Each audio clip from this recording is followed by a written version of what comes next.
Hey Hofstra fans, welcome to the WB Mason Coaches Report right here on GoHofstra.com. My name's Kevin Dexter, joined alongside by the head coach of the Hofstra Pride women's basketball team, Krista Kilburn-Steveskey. Coach, as always, thanks so much for the time. How are you? Thank you. I'm doing well. And this past week for your team, another couple of wins. You're now undefeated in January, win over Georgia State at home, and then down at Old Dominion in a place you've never won. But overall, what are your thoughts on the two wins this week? I like the transformation of our team, how we're coming together, and I just think a lot of the stuff that we've been building on for obviously the last few years and last year, putting in the new offense, and just really kind of coming together right now. So it's been fun to kind of see it taking place. And the game against Georgia State, a team that you had already beaten earlier on in the season, you had a number of turnovers in that game. Shante Evans with 26 and 12, but really no one else stood out on the stat sheet. What did you see in that Georgia State game that able to lead you to victory? Well, it was a different team than when we played them December the 4th. They were just undergoing, some changes, playing a lot of the freshmen. So it was a bit uneasy as they were coming into our house because you didn't know what to necessarily expect. You knew they were going to have some great aggressive defense and they were going to do a medley of different types of pressing, but playing new personnel. So we made that real clear to our team that it's not the same game. And I thought we did a good job of getting out on them early and handling it. We just didn't sustain a little bit toward the end, got a little sloppy, and that's where all those turnovers came from. And also, your bench makes a big contribution in that game. A lot of different players were able to get some minutes with you having a big lead in the second half.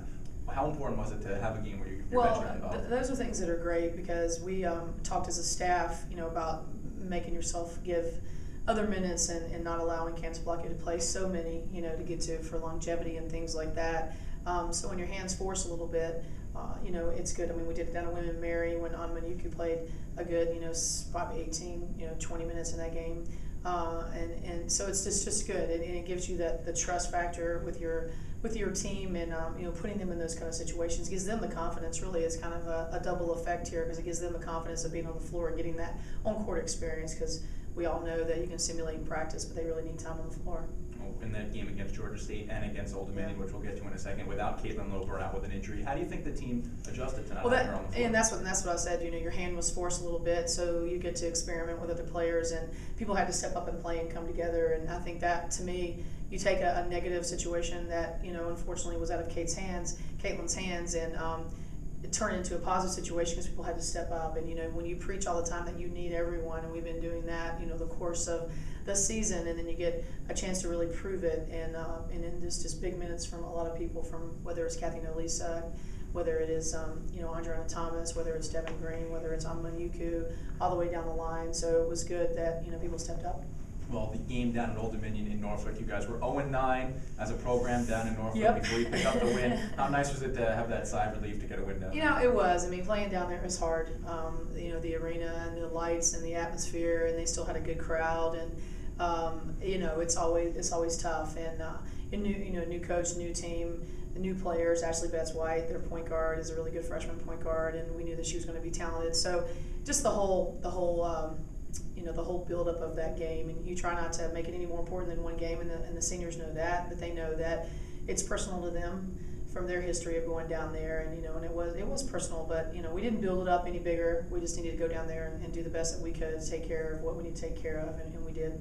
And Old Dominion had a 5-point lead at halftime before you came out early on in the second half and took the lead back. Did you make any adjustments at halftime in that game to take the lead back? It was interesting. There was, we knew, we were going to, in our mind, take the press off a little bit and just try to limit a little bit of their transition baskets. But other than that, defensively, we wanted to keep doing the same thing of knowing the personnel. We just need to play better. I mean, we let them get on the back of our heels, and they scored a lot of buckets in transition and leaking out, and that part I think I was disappointed in. And then, just like I said, the roar, the crowd, the lights. At one point, one of my upperclassmen said, we had a lot of young people on the floor there at one point. We had Kathleen Nolisa, Nolisa, freshman. We had Andrea Thomas, freshman.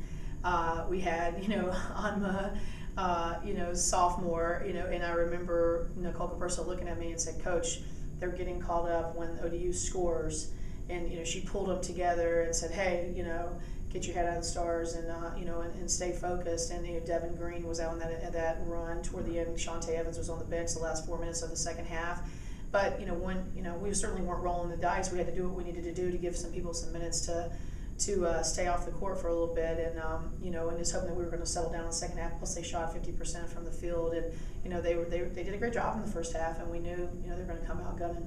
Old Dominion did a lot of changing defenses in that game against you. Did some pressing, did some 2-3 zone, which we almost never see because of the shooters that you have on your team. How do you think your team did against their different defenses that they were throwing? Think about how many different types of zone people have played us, though. And then they played 2-3 matchups, and we knew that they were going to play some different zone sets from watching their previous games, and I think they did a great job of switching up. And I thought we got a little caught up in it at times, and we said quit worrying about it and just run our offense. Our offense is designed to run man or zone, and it just just decision making of folks, whether it's Candace Blockio with the ball, or whether it was Nicole with the ball, and or any of the guards that have the ball at that time. So it was just more of settle down. I think we did get caught up a little bit with the switching there, and that's the first time because we've had people play man and zone schemes on us all year long. Drexel, obviously one of the boots, and then you play in Marist, you're playing other teams that play a lot of different looks. We just had to settle down, which I thought we did. Andriana Thomas comes in, plays big minutes, probably one of the best games of her young career, even though it didn't really show it on the stat sheet.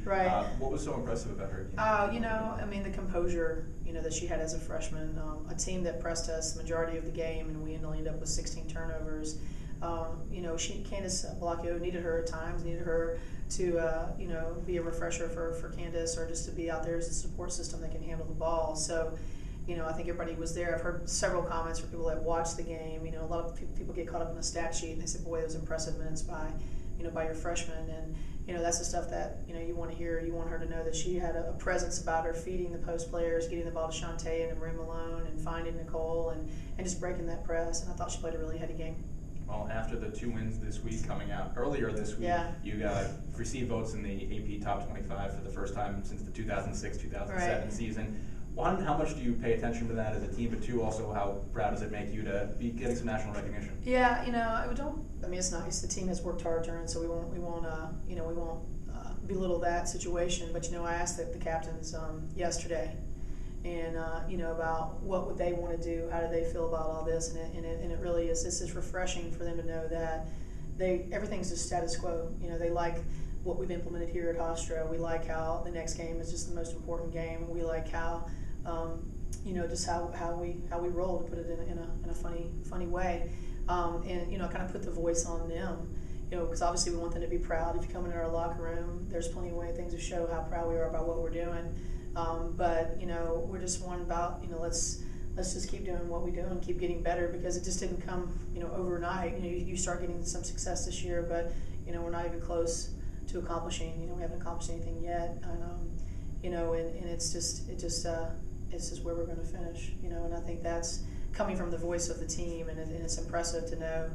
People that have been around for a long time, and Candace Blockio and Nicole Capurso both, leading the way. They've been down to the bad and the good, and it's nice for them to know that they're getting a little bit of satisfaction from all their hard work. Well, you got 2 games coming up this week now. James Madison and Northeastern both at home, but the next win for your team is going to be number 100 of your career. Is that going to be in the back of your mind? No. As a matter of fact, I obviously wasn't paying attention until someone brought it to my attention, and no. Interesting that it's funny that it's at JMU. Actually, you're the one who brought it to my attention, Kevin. But no. Hopefully the team's not. It's not even a talk, and it just needs to be us taking care of JMU. We know that this battle's going to be a tough battle. It was. I'm sure they have a sour taste in their mouth from last year, from being up by 23, and so we don't expect anything less than a battle, in our place here. And I know that they motivated by something to prove and having a chip on their shoulder, and then we need to be able to handle that and really show them who we are. So that's really our main focus right now. Well, with James Madison on Thursday, a lot of things going into it, of course, as you mentioned, you guys coming back, and picking up the win at the end of last year. Also, of course, you coached as an assistant coach at JMU. You're good friends with Kenny Brooks. Is it always a little bit more special to play against JMU because of that little added incentive with him on the sideline, and also the little rivalry that you guys have? Yeah, I think it's more of just just a battle. A team that you've between Kenny Brooks, and then obviously when Wendy Leary was at ODU. Those are the teams that you're modeling your teams by, and they're doing it the right way. And when Wendy was there, and so so it's just obviously I was proud to work for Kenny and what he did, and the things he instilled in me as a coach and the responsibilities that he gave me during that time. You know, it might have been a short time, but when you get thrusted upon doing everything, you really gain a lot of invaluable experience, which I have carried over to my assistants. You know, and just allow them to sink right into it. And it's really, you know, those that want to work hard, they have it right there at their fingertips to be able to get this experience. And I think a lot of my assistants know that, and I learned that from Kenny. You know, not all programs run the same way. Some people have just pretty handcuffed roles, and you know, Kenny didn't do that for me when I was at JMU, and therefore I don't do that to my assistants. And you see it. You see, you know, even in my crew, you know, those that, you know, want to be better every day, they have the opportunity to be better, and you know, giving them opportunities on the sidelines, giving them opportunities if you're telling me something great, hey, write it down or put it down here for the team, and you know, giving them that experience. And obviously, you know, we brought Bill Farrar in, you know, with the offense, and you know, Jess Manady does a great job with the defense. And you know, even though people are scoring some points, we're playing more defense. You know, a lot of people that's kind of slowed down a little bit, you know, due to different games throughout the season. But you know, we're playing more transition defense. So you know, people that actually pay attention and know what we're doing understand that.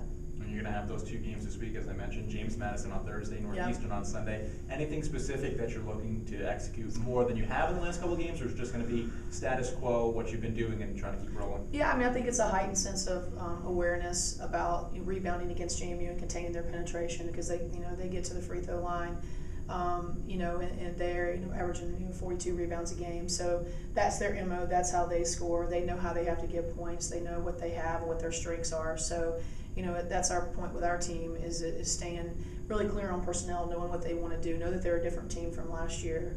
And then obviously skipping ahead, which, you know, I haven't seen any film yet, but I've seen some with Northeastern when I watched ODU. But yeah, they're always a bear to play.